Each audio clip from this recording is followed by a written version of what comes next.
Dans cette célèbre affaire des poisons, qui était à elle seule une saga passionnante, il y a des personnages qui ont plus marqué l'histoire que d'autres.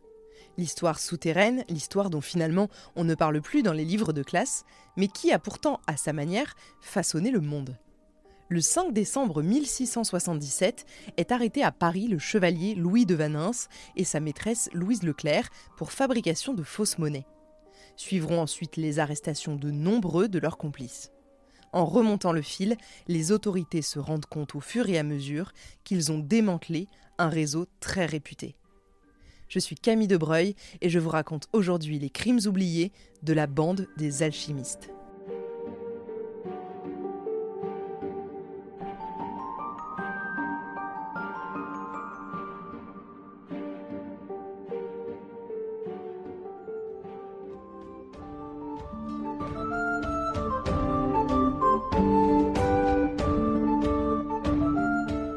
Cette bande des alchimistes, groupe qu'on dirait tout droit sorti d'un roman fantasy, est composée de beaucoup de monde. Tous les membres sont intrinsèquement liés, mais bien entendu, on retient surtout les plus connus, ceux qui ont eu un impact majeur sur l'histoire de France et même d'Italie. Parmi eux, il y a Louis de Vanins, François Galop de Chasteuil, la Chaboissière, Cadellan, Robert de la Mirée et le comte de Castelmélor. Lorsque les autorités retrouvent enfin Louis de Vanins à Paris en ce début décembre 1677, elles trouvent aussi tout un attirail utilisé pour créer des fausses monnaies. C'est le motif de son arrestation, ainsi que celle de certains complices qui font plutôt office de petites mains, de livreurs, de guetteurs, etc. Ce ne sont pas les gros poissons qu'on attrape, c'est ça que je veux dire. Mais c'est de Vanins qui les intéresse surtout. On arrête cependant aussi son ami Cadellan, un ancien banquier véreux dont je vais vous reparler dans quelques minutes. Et lui, c'est un gros poisson. Le gars a l'habitude de manipuler la monnaie et on se rend compte qu'il en envoie un peu partout en Europe, à Rotterdam, à Venise et dans diverses villes d'Allemagne. Et puis au fil de l'enquête, les policiers tombent finalement sur un local qui n'a rien à voir avec le premier qui contenait tout l'attirail de fausses monnaies, mais qui est pour le moins intéressant. L'endroit est clairement relié au groupe du chevalier de Vanins et dedans, ils y retrouvent tout un laboratoire secret fait d'alambics et de fioles en tout genre. C'est l'une de ces fioles qui fait réellement démarrer notre histoire autour de la bande des alchimistes. Une fiole sur laquelle est écrit « Esprit de vitriol de Chasteuil ». C'est qui alors ce Chasteuil? Ou c'est quoi? Un lieu? Eh bien non, c'est bien quelqu'un. Et à partir de ce moment, c'est l'ennemi public numéro 1 des enquêteurs de cette affaire. Le gars qu'ils cherchent, c'est le chef, en quelque sorte, de la bande des alchimistes, le bras droit de Louis de Vanins. Pour le moment, les policiers l'appellent Boineau, l'inconnu ou le chevalier. Mais en vrai, son nom, c'est François Galop de Chasteuil.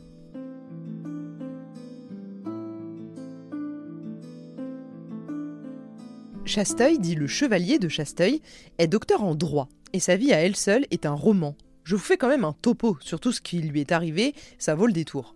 Déjà, il est entré au service de Malte sans être chevalier. Puis il reçoit la Croix d'honneur pour son action contre les Barbaresques en 1644. Après ça, il revient en France, se jette dans la Fronde, sert le prince de Condé, qui le fait capitaine de ses gardes, donc le gars prend clairement du galon. Puis il reprend du service pour l'ordre de Malte et tente, sur la mer cette fois, de chasser à nouveau les musulmans en 1652. Manque de chance, Chasteuil est capturé et même réduit en esclavage pendant 2 ans à Alger, et quand sa mère l'apprend, au bout de 2 années pleines, il est libéré contre une rançon qu'elle paye de sa poche. Ensuite, il ne s'arrête pas là. Il est impliqué dans l'émeute d'Aix qui a lieu le 14 février 1659 et il est condamné à mort par contumace, c'est-à-dire que cette sentence est prononcée, mais que l'accusé, en l'occurrence Chasteuil, est introuvable. Après cette histoire, il fait profil bas, mais pas trop longtemps.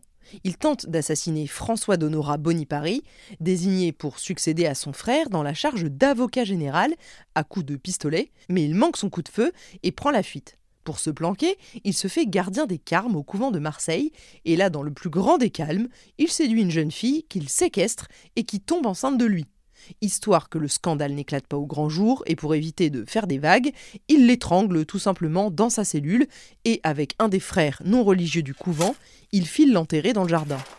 Sauf que là, tapi derrière un mur, dans la pénombre, un des prêtres a tout vu.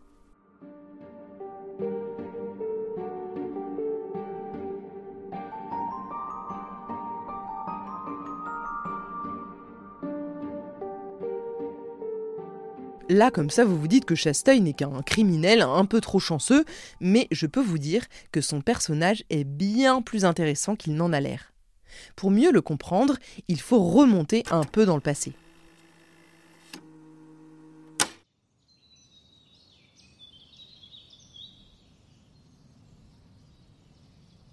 Chasteuil est d'un naturel très curieux et s'intéresse depuis toujours à la nature, aux plantes, à la médecine, à la chimie et au poison.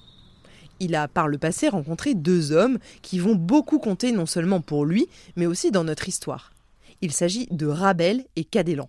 Oui, le Cadellan banquier de tout à l'heure. Ces 2-là l'ont initié à la recherche de la pierre philosophale. On n'est pas dans Harry Potter, mais en gros, la pierre philosophale, c'est un composant alchimique mythique dont l'élaboration constitue le but même de la compétence alchimique. Elle permettrait d'acquérir la conscience absolue, de donner la vie éternelle ou de transmuter des métaux en or. Il faut savoir qu'on cherche la transmutation des métaux vils en or depuis très longtemps. On a retrouvé beaucoup d'écrits à ce sujet qui datent notamment du Moyen-Âge. Beaucoup de théologiens, apprentis alchimistes, ont essayé de percer les secrets des livres anciens, de l'Hermès Trismégiste, de Géber l'Arabe ou encore d'Avicenne. Mais cette alchimie primitive ne se borne pas à vouloir transformer les métaux en or. Elle est surtout la clé de l'élévation, la purification et la perfection de l'âme. Alors, a-t-on finalement réussi à transformer les objets en or ? On le dit, on le prétend. Au XVIe siècle, il y a un homme en particulier que vous connaissez, j'en suis sûre, et qui, après avoir déchiffré un manuscrit d'Abraham le Juif, couvert de signes kabbalistiques, est devenu immensément riche, a multiplié ensuite les fondations charitables, les constructions d'hôpitaux, de chapelles et j'en passe. Cet homme, c'est Nicolas Flamel. Ah, ça vous dit quelque chose maintenant ? L'alchimie est restée très longtemps, jusqu'au milieu du XIVe siècle au moins, une science occulte uniquement. Mais elle a ouvert la voie vers la chimie moderne, ça c'est certain. À la fin du XVIIe siècle, l'alchimie se mêle avec la chimie, la philosophie, l'astrologie et la médecine. Toutes ces sciences sont mêlées et ceux qui les pratiquent également. Tous les protagonistes dont je vous parle cet été dans cette saga consacrée à la vaste affaire des poisons ont touché de près ou de loin à la pierre philosophale. Je vous ai dit que je vous parlerai plus en détail de Cadellan, le commis de banque là. Eh bien, c'est maintenant. Lui a empoisonné son patron pour lui prendre et sa femme et sa place. C'est son copain Rabel, un chimiste qui a appris sur le tas, qui lui a fourni le poison. Son patron mort, Cadellan prend sa place et devient très, très riche. Alors, pour remercier Rabel, il finance ses expériences en tout genre. Rabel cherche ce qu'il appelle la médecine universelle, aussi appelée à l'époque or potable, qui serait en fait le remède à tous les maux. On est clairement entre la chimie et la magie. En attendant de le trouver, son fameux or potable, il se construit une solide réputation en vendant toutes sortes de composants et en vendant notamment une liqueur de pétales de coquelicot et d'acide sulfurique concentré, qui est d'ailleurs utilisée jusqu'au milieu du XXe siècle sous le nom d'eau de Rabel. C'est un astringent pour les hémorragies à la base, mais qui aide aussi à lutter contre les migraines, les rhumatismes, les calculs rénaux. Bref, pas encore le remède universel, mais il s'en approche quand même. Et celui qui enseigne l'alchimie à Chasteuil, c'est lui, c'est Rabel. Très vite, la simple observation de Chasteuil se transforme en pratique, et il passe maître dans l'art alchimique. Forcément, il bosse en direct avec le maître. Et il laisse même entendre à qui le veut bien qu'il sait transmuter le cuivre en argent et le mercure en or. Un gars à avoir dans son équipe, ce Chasteuil.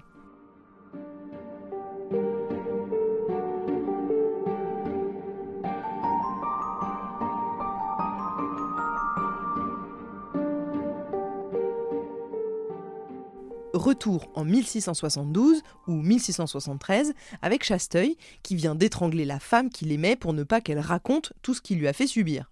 Le prêtre qui les a surpris, lui et le frère Larocque en train d'enterrer la jeune fille, racontent tout aux autorités. Chasteuil est de nouveau condamné à mort et cette fois il ne peut pas s'échapper. On le fait grimper sur l'échafaud où la potence l'attend. Il va finir au bout d'une corde, et ce sera la fin des aventures terribles du chevalier de Chasteuil. Mais au moment où le bourreau tient fermement le mécanisme entre ses mains pour faire basculer le criminel, l'agitation gagne les rangs de la foule rassemblée sur la place. Les hommes qui gardent la potence sont assaillis par une douzaine de soldats qui les maîtrisent pendant qu'on retire le nœud coulant du cou de Chasteuil et qu'on s'enfuit avec lui. Il ne sait pas de suite qui remercier jusqu'à ce qu'il comprenne qui est à la tête de cette intervention in extremis.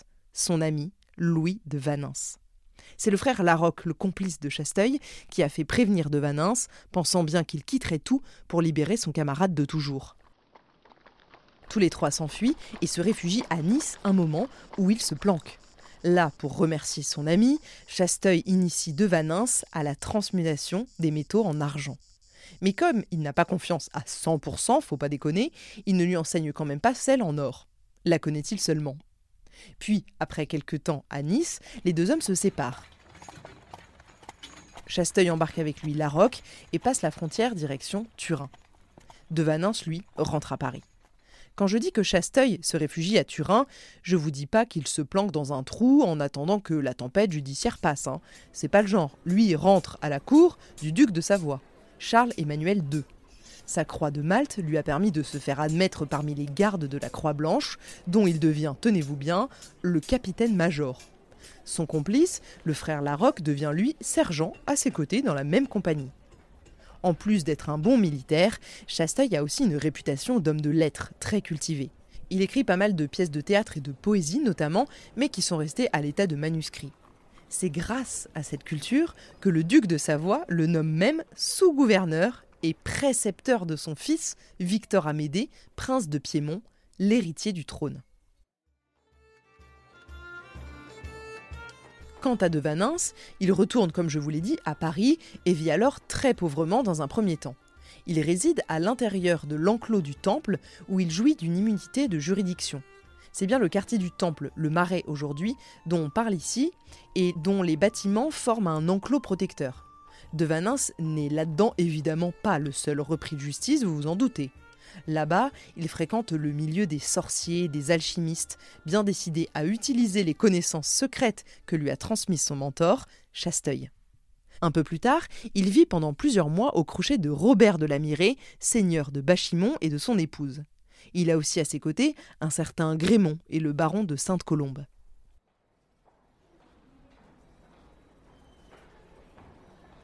Alors qu'il est connu par les autorités pour fabriquer de la fausse monnaie, autorité qui n'arrive jamais à lui mettre la main dessus, il prend ses quartiers à l'hôtel de Montoux, qui se trouve rue de la Monnaie. Avouez que c'est quand même drôle.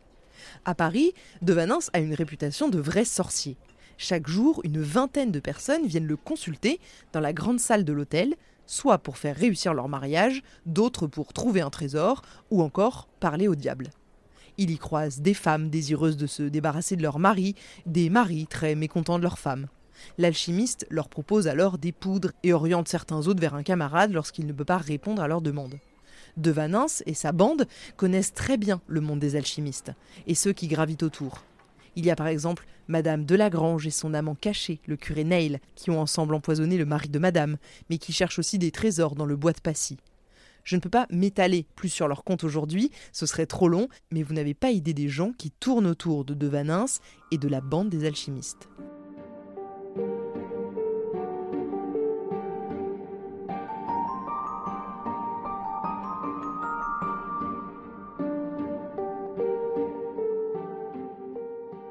Tout ça, c'est pour le côté business, parce que de Vanins, son vrai dada, c'est l'alchimie, 100%. Son rêve de transformer les métaux en or et le mythe toujours plus profond autour de la pierre philosophale le hante. Il s'associe alors à un petit avocat au Parlement, Théron de Clausel, et au fameux banquier Cadellan, dont il est l'ami, pour se mettre en quête d'un local assez isolé pour y installer un nouveau laboratoire. Une de ses clientes de l'hôtel, Madeleine Chapelain, une empoisonneuse passionnée de sciences occultes, met avec plaisir à disposition de ces messieurs sa maison de campagne à la sortie de Paris, plus précisément au carrefour de la Croix-Faubin. La baraque est au milieu des marécages et des bois, parfait pour ne pas être vue. Pour que son mari accepte l'entourloupe, elle lui fait croire que ce sont des apothicaires réputés qui vont s'y installer pour distiller des remèdes afin de soulager ses maux de tête chroniques. Cadellan, Théron et de Vanins s'installent là-bas avec tout leur matériel pour pouvoir changer le cuivre en argent. Tout se passait bien jusqu'en décembre 1676, jusqu'à ce que la Chaboissière, un proche de Devanens, garde du feu, c'est-à-dire celui qui était en charge de remettre du bois dans les fourneaux, ne fasse pas correctement son travail. Le feu du fourneau calcine tout le plancher. La maîtresse de maison est furieuse, les chasse et brise leur matériel. Et l'expérience de la Croix-Faubin s'arrête net. Fatigué d'avoir mis tant d'espoir dans ses expériences, Devanens s'est chargé de se procurer de la grenaille d'or en grande quantité pour créer des fausses pièces avec un alliage de cuivre et d'or. Le banquier Cadelan avance les fonds et fait mouler des pistoles et doubles pistoles d'Espagne. Enfin, les trois compères mettent en place un réseau autour d'eux pour écouler les pièces au détail. L'entreprise devient florissante. Mais cette fabrication de fausses monnaies, c'est clairement l'activité avouable de la bande. Le reste est caché. Comme la fabrication de poisons, par exemple, dont on fait grand commerce, y compris à l'étranger. On chuchote même dans Paris que Devanens a le secret pour faire mourir les gens en 1 an, 3 mois, 1 mois, 15 ou 8 jours, ou même sur le champ. La Chaboissière et Devanens sont à eux seuls tenus responsables d'un sacré gros paquet de décès, comme celui du jardinier adolescent de leur bienfaitrice de la Croix-Faubin, d'une ancienne logeuse de Devanens, de l'abbé Chapelle ou encore du vieux chancelier de France, Étienne d'Aligre.